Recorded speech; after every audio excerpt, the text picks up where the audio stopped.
जय हिंद साथियों, कैसे हैं आप सब। उम्मीद करता हूं अच्छे होंगे। मैं आपके लिए लाया हूं बौद्ध धर्म से संबंधित सारे महत्वपूर्ण प्रश्न जो कि एग्ज़ाम के लिए बहुत ही महत्वपूर्ण है। अगर आप किसी भी एग्ज़ाम की तैयारी कर रहे हैं तो इस वीडियो को पूरा अंत तक देखिएगा, क्योंकि बौद्ध धर्म से क्वेश्चन उठाता उठाता दोस्तों लगभग 1 से 2 नंबर तो कंफर्म ही रहता है कि आएगा ही आएगा।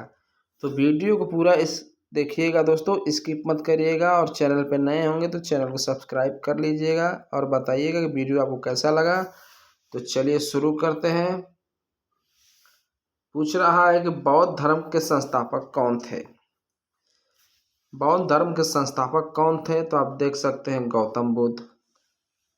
नेक्स्ट, गौतम बुद्ध को किस अन्य नाम से भी जाना जाता है। गौतम बुद्ध को किस अन्य नाम से भी जाना जाता है, तो महात्मा बुद्ध, महात्मा बुद्ध के नाम से जाना जाता है। नेक्स्ट, अब तक सर्वाधिक स्वीकृति गौतम बुद्ध का काल कौन सा है। ये क्वेश्चन बहुत बार पूछा जा चुका है दोस्तों। तो आपका राइट हो जाएगा 563 से 483 ईसा पूर्व। चलिए, गौतम बुद्ध का बचपन का नाम क्या था, तो गौतम बुद्ध का बचपन का नाम सिद्धार्थ सिद्धार्थ था। नेक्स्ट, सिद्धार्थ कब बुद्ध के नाम से जाने गए, तो आप देख सकते हैं ज्ञान प्राप्ति के बाद गौतम बुद्ध सिद्धार्थ पहले नाम से जाने जाते थे। जब ज्ञान उन्होंने प्राप्त कर लिया तो उन्हें गौतम बुद्ध कहने लोग कहने लगे। चलिए नेक्स्ट, बुद्ध का शाब्दिक अर्थ क्या है। बुद्ध का शाब्दिक अर्थ क्या है, तो बुद्ध का शाब्दिक अर्थ है प्रकाशवान। बुद्ध का शाब्दिक अर्थ होगा प्रकाशवान दोस्तों। नेक्स्ट, गौतम बुद्ध का जन्म कब हुआ था, तो 563 ईसा पूर्व में। गौतम बुद्ध का जन्म कहाँ हुआ था, तो कपिलवस्तु के लुम्बिनी में हुआ था दोस्तों। याद कर लीजिएगा इसे, कपिल मुनि के लुम्बिनी में हुआ था। गौतम बुद्ध के पिता कौन थे, तो हो जाएगा आपका शुद्धोधन। शुद्धोधन जी गौतम बुद्ध के पिता थे। गौतम बुद्ध की माता माया देवी की मृत्यु कब हुई। यहाँ पर देख लीजिए क्वेश्चन दोस्तों किस तरह पूछ रहा है। यहाँ पर दे दिया है गौतम बुद्ध की माता माया देवी। पूछेगा गौतम बुद्ध की माता का नाम, तो माया देवी। उनकी मृत्यु पूछ रहा है दोस्तों, तो गौतम बुद्ध के जन्म के 7वें दिन इनकी मृत्यु हो गई थी।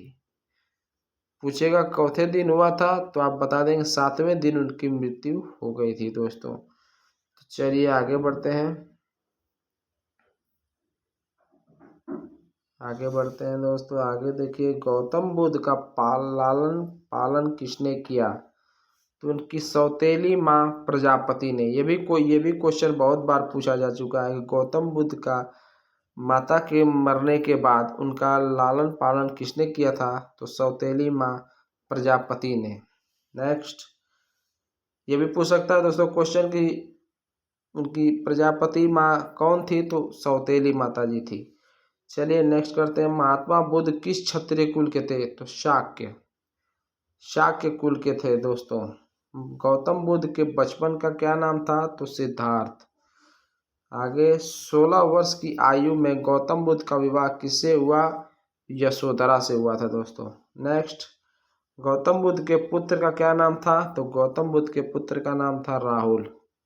आगे देखते हैं, सांसारिक समस्याओं से व्यथित होकर सिद्धार्थ ने कब गृह त्याग किया, तो आपका राइट हो जाएगा 29 वर्ष की अवस्था में। 29 वर्ष की अवस्था में सिद्धार्थ ने अपना गृह त्याग दिया था। आगे देखते हैं, गौतम बुद्ध के गृह त्याग को बौद्ध धर्म में क्या कहा गया है, तो गौतम बुद्ध के गृह त्याग को महाभिनिष्क्रमण कहा गया है दोस्तों।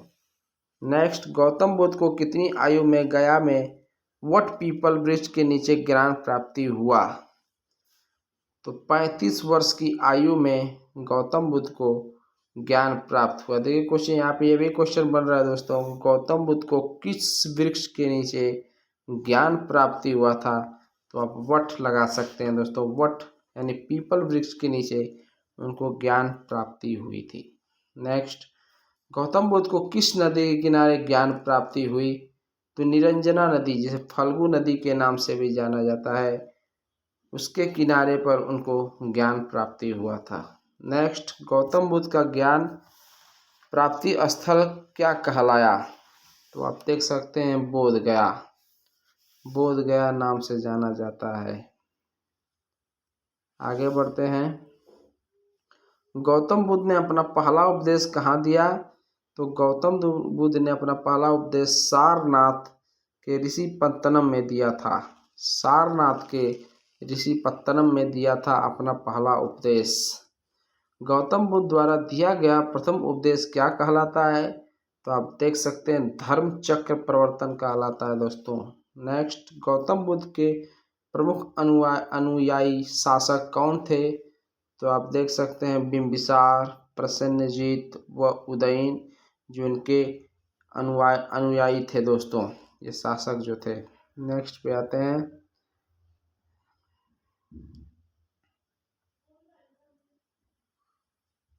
गौतम बुद्ध की मृत्यु कब हुई थी?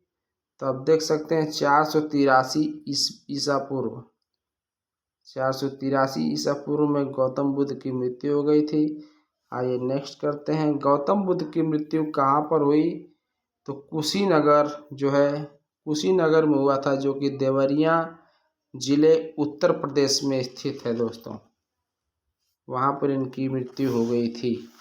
गौतम बुद्ध के जीवन से संबंधित चिन्हों में जन्म का चिन्ह क्या है? तो आप देख सकते हैं गौतम बुद्ध के जीवन से संबंधित चिन्हों में जन्म का चिन्ह क्या है? तो कमल एवं व सांड, यहाँ पे थोड़ा दिखाई नहीं दे रहा है दोस्तों, लेकिन कमल व सांड जो कि उनका चिन्ह जन्म के समय दिखाया गया है दोस्तों। नेक्स्ट, गौतम बुद्ध के जीवन से संबंधित चिन्हों में गृह त्याग का चिन्ह क्या है? तो आप देख सकते हैं घोड़ा, गृह त्याग का चिन्ह घोड़ा है और जन्म के समय का चिन्ह कमल व सांड। गौतम बुद्ध के जीवन से संबंधित चिन्हों में ज्ञान का चिन्ह क्या है? देखिए ज्ञान का चिन्ह पूछ रहा है यहाँ पे, क्वेश्चन में कंफ्यूज मत होइएगा, क्योंकि यहाँ पे गृह त्याग का अलग दिया है, जन्म का अलग दे दिया है दोस्तों, और यहाँ पे चिन्हों का ज्ञान कहाँ पे प्राप्त हो उसका चिन्ह बताना है। तो आप देख सकते हैं पीपल वृक्ष, जो पीछे क्वेश्चन में दिया था, बोधि वृक्ष, जिसे बोधि वृक्ष भी कहते हैं दोस्तों। नेक्स्ट क्वेश्चन, गौतम बुद्ध के जीवन में से संबंधित चिन्हों में निर्वाण संबंधित चिन्ह क्या है? ये भी देखिए निर्वाण संबंधित चिन्ह पूछ रहा है दोस्तों, तो आपका हो जाएगा पद चिन्ह, पद चिन्ह हो जाएगा आपका। गौतम बुद्ध के जीवन से संबंधित चिन्हों में मृत्यु संबंधित चिन्ह क्या है? तो आप देख सकते हैं स्तूप, स्तूप हो जाएगा आपका राइट। गौतम बुद्ध की मृत्यु को बौद्ध धर्म में क्या कहा गया है? तो महापरिनिर्वाण, महापरिनिर्वाण कहा गया है। गौतम बुद्ध के अनुयायी किन दो भागों में विभाजित थे? तो भिक्षुक एवं उपासक। बौद्ध धर्म के दो संप्रदाय कौन से हैं? हीनयान एवं महायान। बहुत बार क्वेश्चन ये पूछा जा चुका है कि बौद्ध धर्म के संप्रदाय कौन से हैं? तो हीनयान या महायान, मतलब दोनों में से कोई एक ही देगा, चाहे दोनों भी दे सकता है साथ में। तो बौद्ध धर्म के महायान और हीनयान संप्रदायों में सर्वाधिक मौलिक अंतर कौन सा है? तो देवी देवताओं की पूजा, यही अंतर है दोस्तों, देवी देवताओं की पूजा। नेक्स्ट, किसके शासन काल में बौद्ध धर्म दो स्वतंत्र संप्रदायों हीनयान एवं महायान में विभाजित हुआ? ये क्वेश्चन बहुत ही इंपॉर्टेंट है दोस्तों, फिर से मैं क्वेश्चन रिपीट कर रहा हूँ। किसके शासन काल में बौद्ध धर्म दो स्वतंत्र संप्रदायों हीनयान एवं महायान में विभाजित हो गया? तो कनिष्क के शासन में। चलिए अगला करते हैं। बौद्ध धर्म के महासंघिक संप्रदाय का प्रधान केंद्र कौन सा था? तो मगध था दोस्तों। नेक्स्ट, बौद्ध धर्म का महासंघिक संप्रदाय बाद में किस संप्रदाय में परिणित हो गया? तो महायान में परिणित हो गया दोस्तों। महासंघिक के दो उप संप्रदाय कौन से हैं? तो माध्यमिक योगाचार, ये भी क्वेश्चन इंपॉर्टेंट है। माध्यमिक उप संप्रदाय के प्रवर्तक कौन थे? तो नागार्जुन थे दोस्तों। आगे देखते हैं, योगाचार उप संप्रदाय के प्रवर्तक कौन थे? तो मैत्रेयनाथ। आगे बौद्ध धर्म के स्थिरवादी संप्रदाय का प्रधान केंद्र कहाँ पर था? तो कश्मीर में था दोस्तों। बौद्ध धर्म का स्थिरवादी संप्रदाय बाद में किस संप्रदाय में परिणत हो गया? तो हीनयान में हो गया था दोस्तों। फिर से स्थिरवादी के दो उप संप्रदाय कौन से हैं? तो तांत्रिक वैभाषिक। चलिए आगे बढ़ते हैं दोस्तों, इधर आ जाते हैं। ये क्वेश्चन भी इम्पोर्टेंट है दोस्तों। तांत्रिक उप संप्रदाय के प्रवर्तक कौन थे? तो कुमारपाल थे दोस्तों। वैभाषिक उप संप्रदाय के प्रवर्तक कौन थे? तो कात्यायनी पुत्र। बौद्ध धर्म के महायान शाखा का ही एक तांत्रिक संप्रदाय कौन सा है? तो वज्रयान। महायान बौद्ध धर्म में बोधिसत्व अवलोकितेश्वर को और किस अन्य नाम से जानते हैं? तो पद्मपाणि के नाम से जानते हैं। आगे देखते हैं, श्रावकयान किसे कहा जाता है? तो हीनयान को कहा जाता है। बोधिसत्वयान किसे कहा जाता है? तो महायान को कहा जाता है दोस्तों। सर्वाधिक बुद्ध मूर्तियों का निर्माण किस शैली के अंतर्गत किया गया है? तो गांधार शैली के अंतर्गत किया गया है दोस्तों। बुद्ध की प्रथम मूर्ति किस कला के अंतर्गत बनी थी? तो मथुरा कला के अंतर्गत बनी थी। बौद्ध धर्म ग्रहण करने वाली प्रथम महिला कौन थी? ये क्वेश्चन बहुत बार पूछा जा चुका है दोस्तों। बौद्ध धर्म ग्रहण करने वाली प्रथम महिला कौन थी? तो महाप्रजापति गौतमी थी जो प्रथम महिला थी बौद्ध धर्म ग्रहण करने वाली। मिलिंद पन्नो राजा मिलिंद और किस बौद्ध भिक्षु के मध्य संवाद के रूप में है? तो नागसेन। नेक्स्ट क्वेश्चन, नागसेन दोस्तों। अगला देखते हैं, किस शासक ने बौद्धों के लिए विख्यात विक्रमशिला विश्वविद्यालय की स्थापना की थी? तो आपका राइट हो जाएगा धर्मपाल। ये भी क्वेश्चन बहुत बार पूछा जा चुका है। सारे क्वेश्चन इंपॉर्टेंट है दोस्तों, स्किप मत करिएगा वीडियो को। किस शासक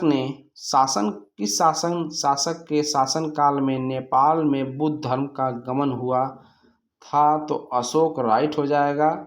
सर्वप्रथम शून्यता का सिद्धांत का प्रतिपादन करने वाले बौद्ध दार्शनिक कौन थे? तो नागार्जुन थे। आगे देखते हैं दोस्तों, बौद्ध महासंगीतियां में कुछ क्वेश्चन देख लेते हैं। राजगृह में प्रथम बौद्ध संगीति कब संपन्न हुई? तो 483 ईसा पूर्व में। प्रथम बौद्ध संगीति के अध्यक्ष कौन थे? तो महाकश्यप थे। किसने प्रथम बौद्ध संगीति को संरक्षण प्रदान किया था? तो अजातशत्रु ने किया था। द्वितीय बौद्ध संगीति कब और कहाँ संपन्न हुई? तो 383 ईसा पूर्व वैशाली में संपन्न हुई दोस्तों। द्वितीय बौद्ध संगीति के अध्यक्ष कौन थे? तो सवाकामी। ये क्वेश्चन बहुत इंपॉर्टेंट है दोस्तों। द्वितीय बौद्ध संगीति के शासन काल में संपन्न हुई, किसके शासन काल में संपन्न हुई? तो कालाशोक। चलिए आगे देखते हैं, कालाशोक के तृतीय बौद्ध संगीति कब और कहाँ संपन्न हुई? तो 255 ईसा पूर्व पाटलिपुत्र में। तृतीय बौद्ध संगीति किसके शासन काल में संपन्न हुई? तो अशोक। चलिए आगे बढ़ते हैं और देखते हैं आगे क्वेश्चन क्या है। आगे देख लेते हैं, बौद्ध धर्म ग्रंथ के बारे में कुछ क्वेश्चन है। तो बौद्ध धर्म के बारे में विशद ज्ञान कहाँ से प्राप्त होता है? तो त्रिपिटक से। बौद्ध ग्रंथ त्रिपिटक की रचना किस भाषा में की गई है? तो पाली भाषा में। बौद्ध धर्म के धार्मिक विचार एवं उपदेशों का संग्रह सुत्तपिटक किसने लिखा? तो आनंद ने लिखा है। नेक्स्ट, बौद्ध संघ के नियम व कानून संग्रहित विनय पिटक किसने लिखा? तो उपाली ने लिखा था दोस्तों। अब आगे देखते हैं, अभिधम्म पिटक में बौद्ध दर्शन का उल्लेख किसने किया है? तो मोंगलीपुत्र तीक्ष्ण। आगे देखते हैं दिग् निकाय अंगुत्तर निकाय तथा खुद्दक निकाय किसके उपांग हैं? तो शतपिटक के। आगे देखते हैं सूत विभाग संज्ञा तथा पाचित्य किसके उपांग है? तो विनय पिटक के उपांग। आगे देखते हैं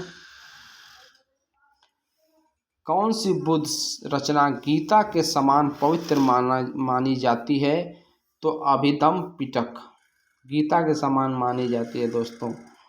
पुद्गल, कथावत्थु, यमक तथा पंचाति किसके उपांग हैं? तो अभिधम पिटक के। मलिंदोपन्नो, दीपवंश तथा महावंश कैसे साहित्य हैं? तो पिटकोत्तर बौद्ध साहित्य। बुद्ध चरित, सौंदरानंद तथा सारिपुत्र प्रकरण पुस्तक के रचयिता कौन है? तो अश्वघोष हैं दोस्तों। शिखा समुच्चय, सूत्र समुच्चय तथा बौद्ध धर्मावतार पुस्तकें किसने लिखी हैं? तो शांति देव ने लिखी है दोस्तों। नेक्स्ट क्वेश्चन करते हैं जातक कथाएं किस धर्म से संबंधित है? तो बौद्ध धर्म से संबंधित है। बौद्धों के रामायण किस ग्रंथ को कहा जाता है? तो बुद्ध चरित्र को कहा जाता है दोस्तों। वेरी इंपॉर्टेंट क्वेश्चन है। बुद्ध चरित्र की रचना किसने की है? तो अश्वघोष द्वारा बुद्ध चरित्र की रचना की गई है। महाविभाषा शास्त्र के रचयिता कौन है? तो वसुमित्र जी हैं। चलिए आगे देखते हैं। वसुमित्र जी हैं। श्रीलंका का इतिहास किस बौद्ध साहित्य में है? तो दीपवंश में है दोस्तों। आगे देख लेते हैं दीपवंश में है। तो मगध नरेशों की सूची किस बौद्ध साहित्य में है? तो महावंश में है दोस्तों। गुप्त सम्राटों का वर्णन किस बौद्ध रचना में है? तो आर्य मंजूश्री मूल कल्प। चलिए वीडियो को आपको अच्छा लगे दोस्तों तो आप वीडियो को सब्सक्राइब लाइक ज़रूर करिएगा। धन्यवाद दोस्तों।